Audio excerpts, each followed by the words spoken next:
Our reading this morning is taken from Exodus chapter 31. This can be found on page 90 in the church Bibles.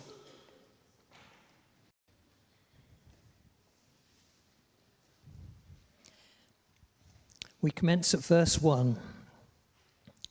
Then the Lord said to Moses, "See, I have chosen Bezalel, son of Uri, the son of Hur, of the tribe of Judah, and I have filled him with the Spirit of God, with wisdom and understanding, and with knowledge, and with all kinds of skills, to make artistic designs for work in gold, silver, and bronze, to cut and set stones, to work in wood, and to engage in all kinds of crafts. Moreover, I have appointed Oholiab, son of Ahishamach, of the tribe of Dan, to help him. Also, I have given the ability to all the skilled workers to make everything I have commanded you." This is the word of the Lord. Thanks be to God.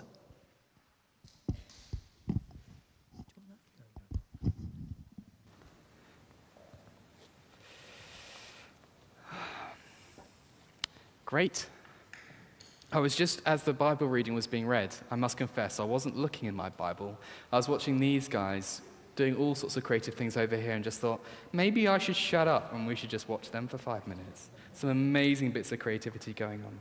But to start with, as we think about the gift of creativity this morning, I thought we'd have a little bit of a hands-up survey.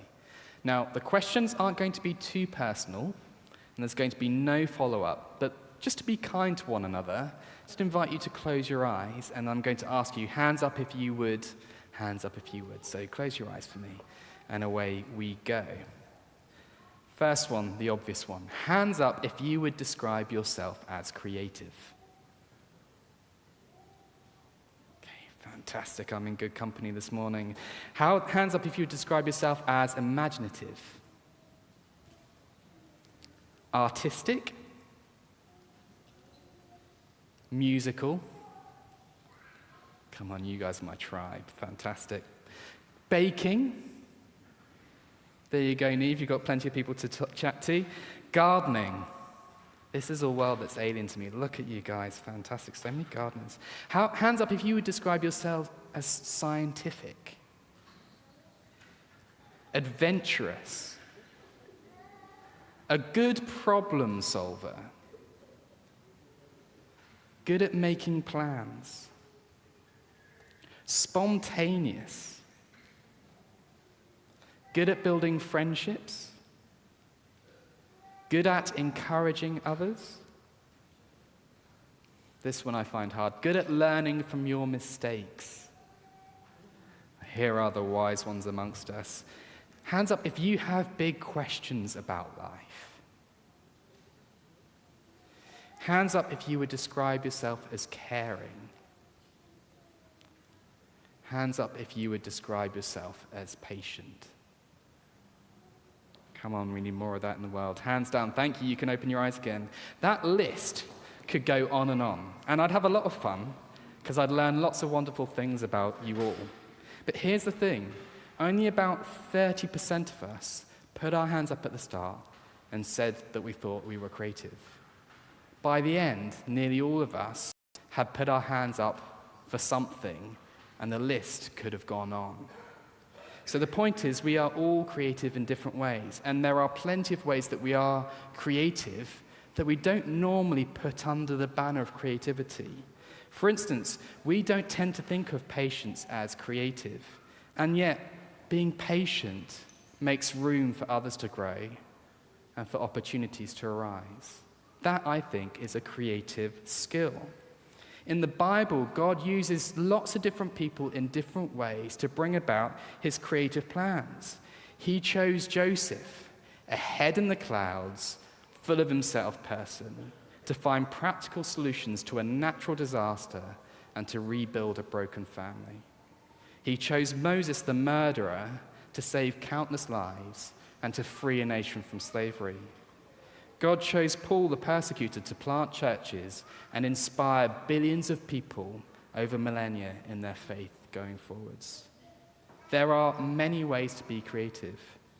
So it can be tempting to look at this character description of Bezalel and go, he just sounds fantastic. Doesn't he sound wonderful? Full of the Spirit, full of wisdom, full of knowledge, full of understanding.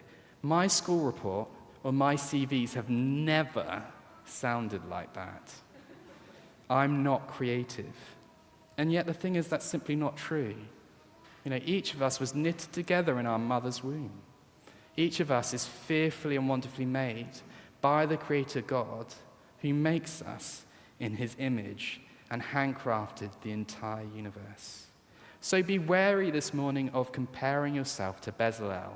I don't think God has ever used the copy and paste button when it comes to giving gifts to his children. They're all unique.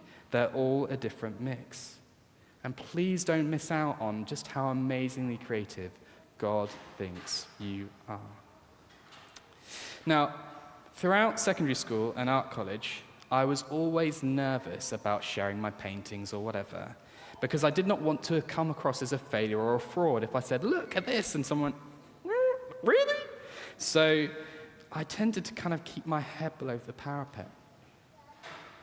Now, the strange thing was that generally people were hugely encouraging, and my marks were good in art, but the fear of failure was still there.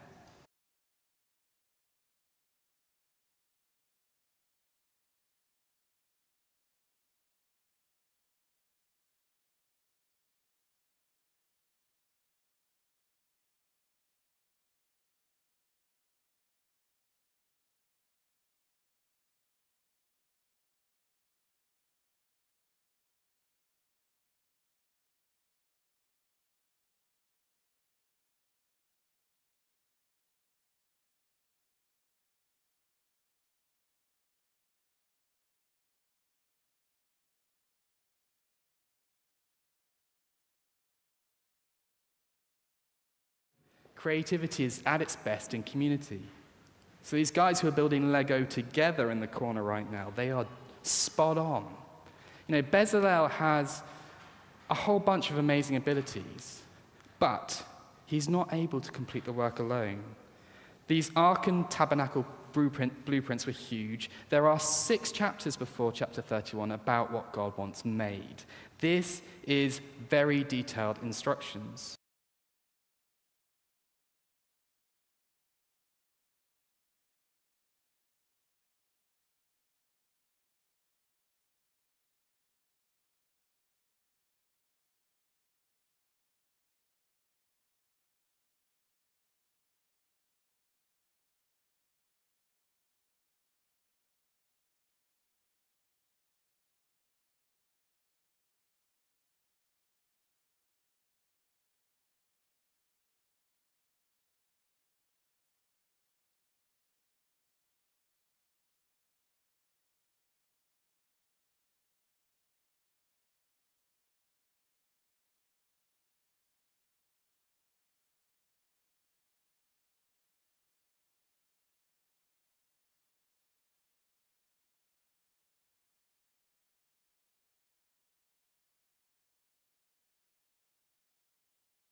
Community.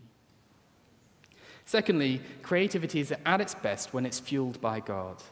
Notice in our passage this morning that God doesn't start by saying he's good with wood or he's good with stone. He starts by saying he is filled with the Spirit, full of wisdom, knowledge, and understanding. You see, it's all well and good having a nice idea, lots of skills, or a detailed plan. But if we are unable to rely on God's powerful presence and unmatched wisdom throughout the project, the idea could easily go to waste. Just as Moses is up the mountain, receiving all these amazing instructions, the rest of the people are down on ground zero, building a cow, wasting gold, metal, and skills. Creativity is often wasted if it's not fueled by God. Listen to Proverbs 3. By wisdom, the Lord laid out the earth's foundations. By understanding, he set the heavens in place. By his knowledge, the watery depths were divided, and the clouds let drop the dew. The same adjectives for Bezalel in Exodus 31 are used to describe the way that God built the world. The same spirit that fills Bezalel is the same spirit who hovered over the waters at the beginning of creation. Creativity is at its best when it's fueled by God. God's people had now escaped slavery, were surviving a desert, and searching for a promised land. So following God's creative plans will not make us cautious. It will not reduce the plans down or miss out key details. True creativity involves seeing things as God sees them and relying on his power. And thirdly, and I think this could easily get missed in this passage, creativity really matters. It says in the passage, it's this random kind of genealogy with names about how Bezalel is part of the tribe of Judah. But the thing is, that's the same tribe that Solomon, who came later, was part of. Solomon, whose wisdom helped to build the great temple. And it's also the same tribe that Jesus was born into again later. Jesus, who Paul describes as the great cornerstone on which the temple of God's people, who carry his presence wherever they go, will be built. You see, what Bezalel is doing is actually creatively displaying what God's plans will be, not just for the Israelites in the desert, but for all of us throughout eternity. This is the future plan through Jesus. He isn't simply making a massive tent or a big box look pretty. He's creating spaces that display God's splendor. He's creating spaces that God will fill constantly. Up until now, Moses had been going up the mountain or outside the camp to a tent where God's presence would periodically fall like a cloud. This new tabernacle tent was to be set up in the middle of the camp, and God's presence would constantly be there. This was a big deal, God's presence in the thick of his people. The project really mattered. What we make can display God's splendor. What we make, God can use. What we make can change lives around us.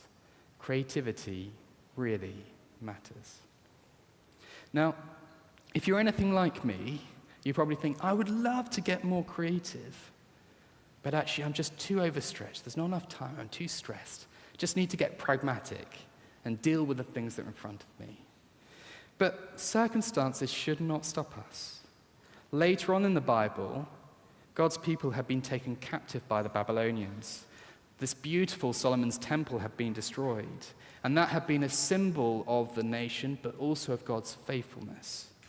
The people were so brokenhearted that it says that they wept by the rivers of Babylon, and they remembered their homeland. But then they received this message from God: build houses and settle down, plant gardens and eat what they produce. Increase in number there, do not decrease. Also seek the peace and prosperity of the city, which I have carried you into exile. Pray to the Lord for it, because if it prospers, you too will prosper. You know, God's people then lived in a time that if you lost a battle, it meant that your God had been defeated. If you lived under another political power or in a foreign land, that had some reflection on your relationship with God. But throughout the book of Jeremiah, where that quote I just said came from, God was saying, I am with you, even in Babylon. I'm still in charge. My plans are still playing out. I have purposes for you right now here. Don't lose faith in defeat. I will keep my promises. Just like I brought you out of Egypt, I can bring you out of Babylon. Don't give up hope for the future. So, instead, worship me. Steer clear of sin. Build a life here. Grow the community. Introduce the next generation to me. Help your oppressors flourish. Pray for the city. If your captors flourish, so will you. What a creative mandate. See, it's possible to live somewhere where you feel like the outsider, where it feels like life is hard, whereas it feels like God isn't in charge, and yet still remain close to him. Still creatively contribute to those around you and even bless your enemies. As Christians in the world today, we might feel exiled. We might feel on the fringe. We might feel like a minority. We may feel as if we have no voice in our modern culture and our Bible seems irrelevant. We might think that people disrespect, even hate us for our beliefs. And it can be tempting in that climate to either behave like those around us in order to fit in, keep our heads down like I did at art college, and just hope that no one will notice that we're different, or to go to war with culture and expect everyone else to live and behave like we do. But I wonder if there's a fourth option. Instead, what can we do to creatively bless those who persecute us? What can we do to build God's kingdom from the bottom up as a creative minority? You see, the gift of creativity truly matters, not just to us, but also to God and for the well-being of the rest of the world. Whatever creative gifts you possess, they are meant to be practiced and they are meant to be shared. They are not meant to be left dead and buried. We need to practice them in community by God's power, with his perspective, for his glory, and to bless those around us. Now, I've waffled very quickly because I wanted to squeeze a lot in there. But what I thought we would do right now is to take time on our own to ask God about the creative gifts that he has given each of us. So I've got 4 helpers who are going to come around with a sheet of paper and a pen for each of us. And we're going to take time in the quiet to simply ask the question, God, what would you say about me? That amazing character description of Bezalel, that's not mine. What is? What would you say about me? And what I've done is on one side of the sheet, I've printed out